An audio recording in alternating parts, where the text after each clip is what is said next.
तो बच्चों, मन करता है पाठ के अंतर्गत आज हम कुछ प्रश्नों और उनके उत्तरों को जानेंगे। ठीक, तो चलिए शुरुआत करते हैं। प्रश्न नंबर 1, सूरज आसमान में दौड़ क्यों लगाता होगा? उत्तर, सूरज दुनिया को प्रकाश देने के लिए आसमान में दौड़ लगाता होगा। हमने कविता में पढ़ा है कि बच्चा अलग अलग मन में भाव उत्पन्न करके चाहता है कि मैं कुछ ना कुछ बन जाऊं। इसी तरह जब वो कहता है कि मैं सूरज बनकर क्या करना चाहता हूं, तो सूरज बन के वो बोलता है मैं सूरज बनकर आसमान में दूर दूर तक उड़ता जाऊं। तो उसी पे ये प्रश्न बना है, सूरज आसमान में दौड़ क्यों लगाता है?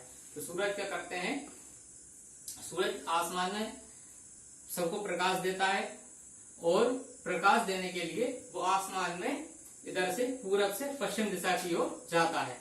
तो हम उस बालक क्या सोचता है कि वो दौड़ लगाता है। ठीक। प्रश्न नंबर 2, चिड़िया शोर क्यों मचाती होगी? उत्तर, चिड़िया अपनी ची ची चू चू की आवाज निकालती हैं और खुश होती हैं, इसलिए चिड़िया शोर मचाती होंगी। हमने कविता में पढ़ा है कि चिड़िया जो होती हैं वो अपनी आवाज निकालती हैं बोली, ची ची और चू चू। तो चिड़िया क्या करती हैं, शोर मचाती हैं। क्यों मचाती हैं? क्योंकि वो अपनी आवाज निकालती हैं बार बार, ची ची और चू चू। और क्या होती हैं, वो आवाज निकालकर खुश हो जाती हैं, इसलिए हमें लगता है वो शोर मचाती हैं। ठीक।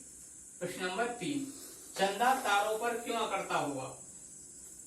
तो उत्तर, चंदा सभी तारों से बड़ा और चमकीला है, इसलिए वह दूसरे तारों पर अकड़ता होगा।